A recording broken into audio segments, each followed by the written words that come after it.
Hello everyone, I hope you're all doing very well. You guys have asked me to make a video showing how to do World War II bomber big formations, and I figure we should also show how to do carpet bombing as well, because they're going to be related to each other. So the first thing is to understand how a big World War II formation works. We must first forget everything we know about modern flights, because it's not like modern flights at all. Rather than a flight, we have at the very bottom of the hierarchy an element.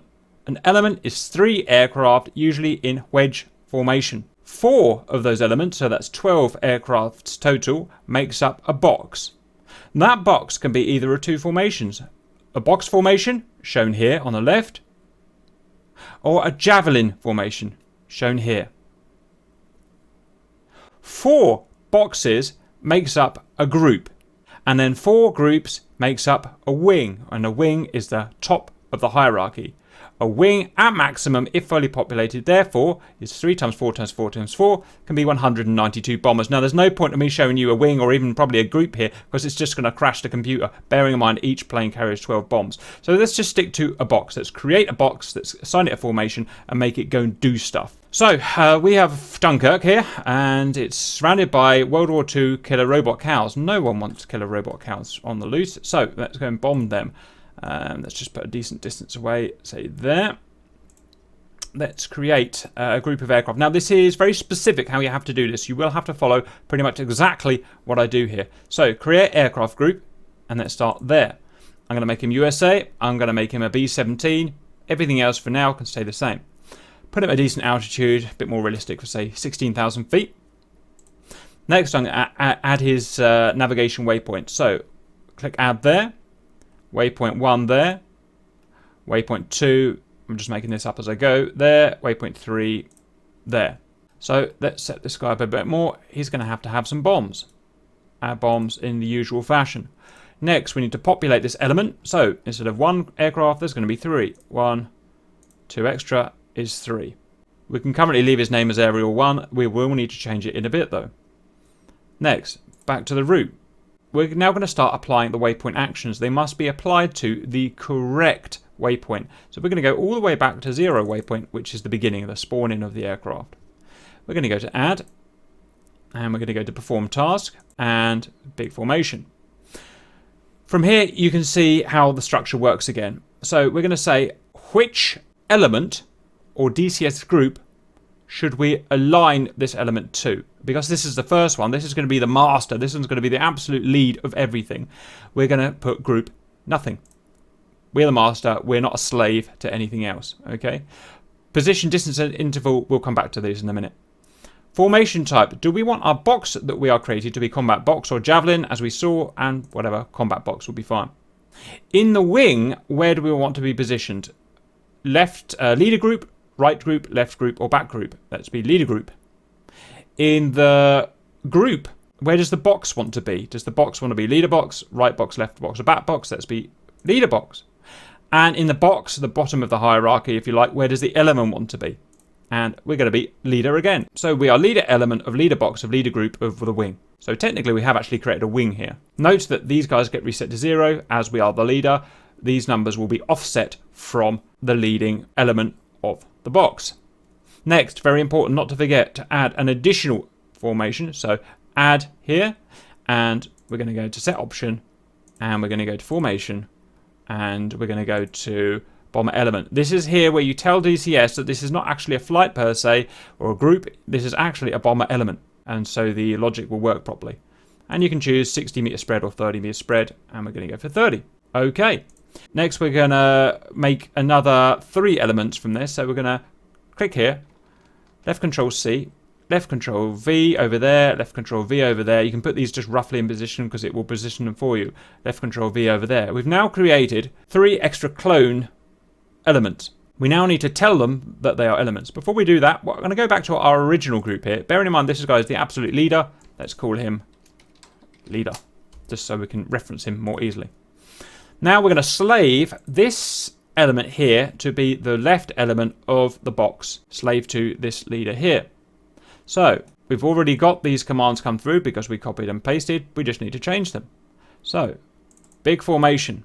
Who are we slaving to? We're slaving to leader element. Don't worry about these, they will self-populate. Where's the position in the wing? It's leader again. Where's the position in the group? It's leader again. Obviously, we are within the same wing, the same group, and the same box. But within the box, we're going to be a different place, which is the left side of the box. Left element, box 1.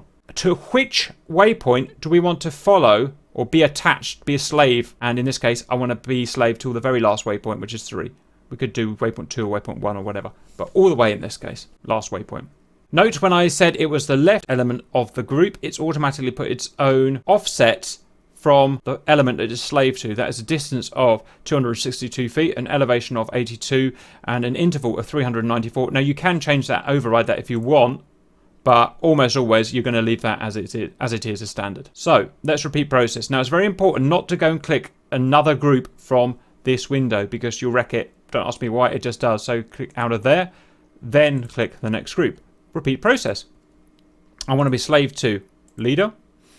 I want to be a combat box leader, and right. I'm a right element of that first box, slave to that guy there. Click it off. Then this guy here. I'm slave to leader, and I want to go to the aft part of the leader's box. Gives me the relevant details there, which I can change, and that's that. That's that, guys. These guys are now going to follow this leader element of the first box until we get to the end, which is waypoint 3, and then they're going to become, if you like, proper DCS groups, and they'll go off and do their own thing. Now, the interesting thing is, once we're attached like this, we can now assign additional tasks to the leader group, and I don't have to assign them to these elements here, because these guys are slaves, they will follow what the leader does. And that's the beauty of doing this. This is why we can basically create 192 guys without having to give them all their own separate orders. And they will also fly with their leader properly without crashing into them and doing silly stuff like that. So back to leader element here. I want to go to waypoint 1, which is here, and associated with waypoint 1 I'd like to do some bombing, ideally some carpet bombing. So associated with waypoint 1 I'm going to go add, and I go perform task, and I'm going to go carpet bombing. Where do I want that carpet bombing to be? On the mad cow disease, so right in the middle there. Ping. What weapon should I use? And rather than just leaving it on auto, which may or may not work, and generally I suggest you do this in DCS, as it seems to work best, is to choose the correct weapon for him so we can't get it wrong. I'm going to tell him to drop his bombs, and I'm going to tell him to drop all of them. Pattern length. The spread of the bombs, it's going to be a strip of bombs, if you like, from the front to the back, centered on that point there in feet. Well, that's about right for the size of the runway. It's about 1,500 feet, 2,000 feet, so that will do. Not going to change that. Like I said, I only need to assign this to the lead element. The others will all follow. Let's go and watch them. Hopefully everything will work. Ping. Well, hey! There we go, valued viewers. That is a World War II box formation box of 12 bombers. Part of my group and part of my wing. The ultimate test is, will these guys realise who their leader really is and all drop their bombs? And that's what it's designed to do, so stand by.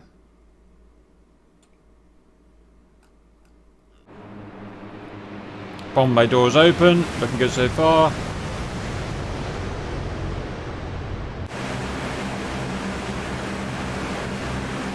Baba! Tell me that's not frigging cool. And look, they're all going to go off and follow waypoint 2 and waypoint 3 in formation. And then they'll break off and do their own thing. But let's face it, everyone wants to see the robotic cow's demise. So prepare to get some. Oh, ho, ho, ho, ho, ho. So you can see why I can't use 192 bombers. I was down to about, I don't know, 10 FPS there with just 12. So if you're going to play around with this, just be a little bit careful, is all I would say. And what you can go and do at that point is start copying and pasting more planes in. And if you start putting them in, for instance, left group, then it will create another box over here. Left in the group, another box there, another box there, and another box there to make a group, and then another group there, and another group there, and another group there to make a wing. So it's theoretically possible, and we were just speaking with the guys as well, and yes, you can do this with B-52s and stuff. I hope that was useful, and see you later.